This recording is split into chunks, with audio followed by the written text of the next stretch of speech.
Hey, what is up, you guys? Back at it again with Forget Me Not, going to chapter 6, and I'm just gonna get right into it.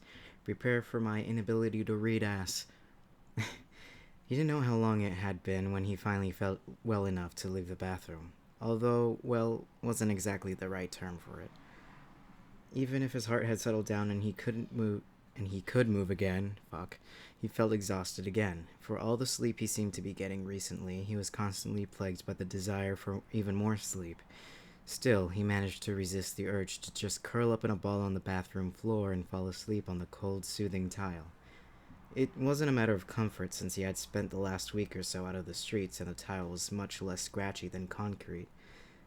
It wasn't a matter of rest since it was clear he would have very much liked to have slept on the tile with the hope he would have been less tired, but the understanding he would likely just wake up more exhausted than ever. It was more that he realized he wasn't the only person in the equation now. He had sent Ed away since he needed to be alone to calm down, but stayed in the bathroom longer than necessary might have been. Fuck, I was doing so well! Might have made him worried. It was weird thinking of. Fuck.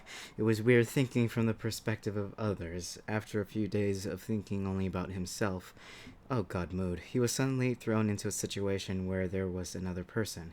Sure, it was someone he had realistically known for less than a day, but he had still cared about him enough to drag him out of the streets and give him food and try to patch him up, even if Tord himself wasn't ready for that. It had been less than a day, but he really couldn't help but view Ed as a friend. His friend. Oh god, I can feel the angsty vibes already.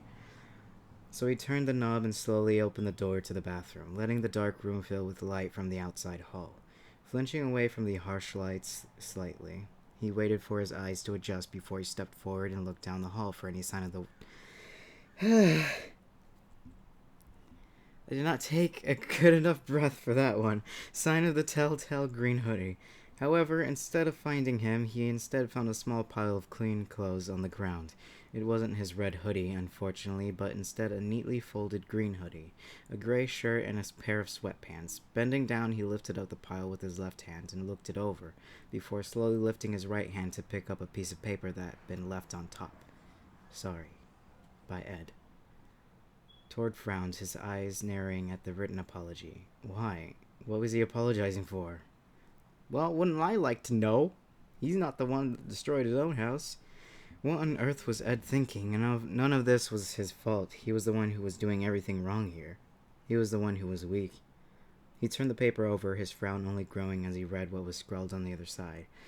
P.S. Went out to get more bandages and some medicine. We'll be back soon.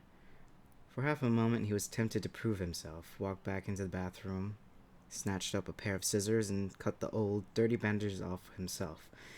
But even as the idea entered his mind, he found his hand shaking and his right arm aching. Moving his left hand to grasp at his shoulder, he frowned as he tried to avoid looking everywhere but the bandages. He knew this was silly. Keeping dirty, likely damp and blood-soaked bandages on his arm any longer than necessary could probably encourage an infection.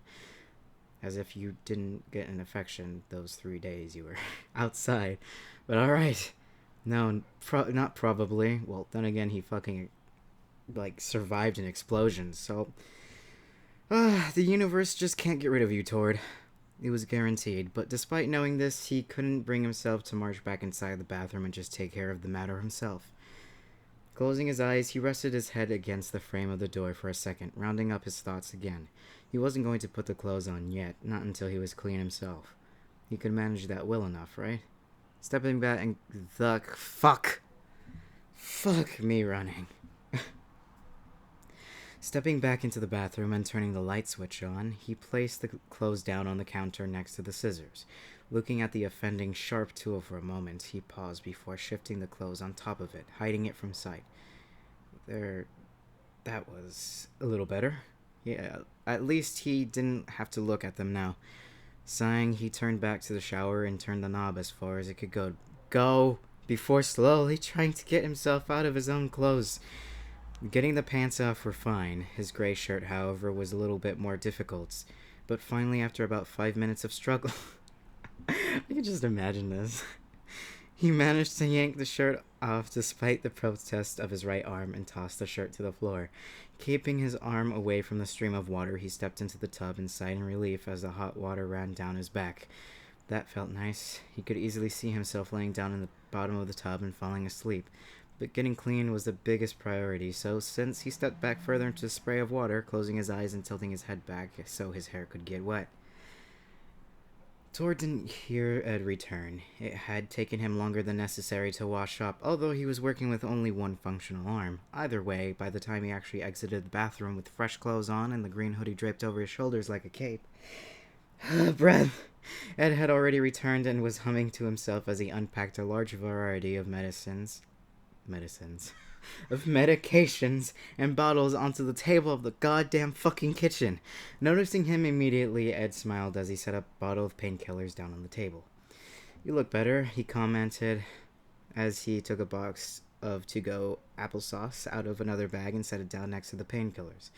"I feel better," Tord replied, only to almost immediately break out in a fit of coughing. "Oh, well, die quietly, please."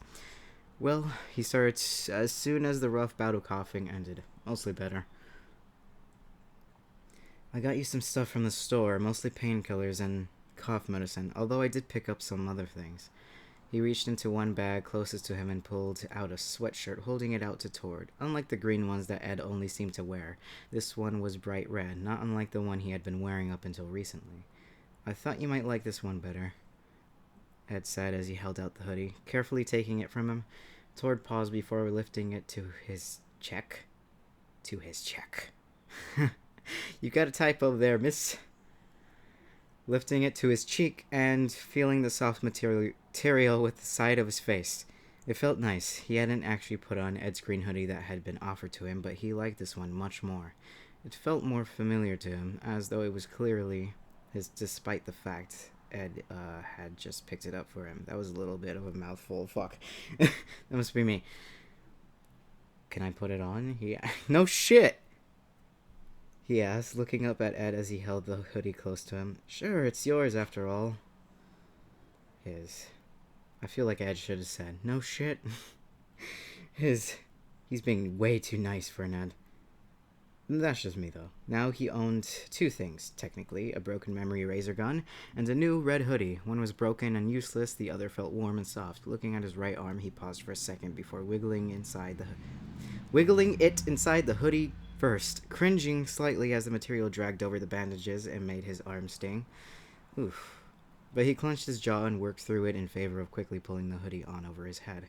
It felt wonderful wearing it, and he quickly shoved his hands into the large pocket in the front with a relaxed smile. "Thank you," he said, looking back up at Ed again. "It's perfect." "I'm glad you like it," Ed said, returning a smile before he opened a bottle of painkillers and began counting out a small number of them onto a napkin. Sitting down across from him at the table, Tord relaxed into the seat and sighed. It was slow going, but things were starting to look up for him. Sure, there were things that were bothering him and issues that had to be addressed, but sitting at the motherfucking kitchen table with Ed across from him, he felt happy. Yeah. That's chapter 6. That wasn't too long. That was actually pretty great. But yeah, anyway, still waiting for Ed to be low-key an asshole. If it doesn't come, it doesn't come, but yeah. There's not much to say, but can't wait to get to the next chapter. So yeah. Make sure to hit that like or subscribe button. They're kinky little bastards. They enjoy a good hit. Dork out.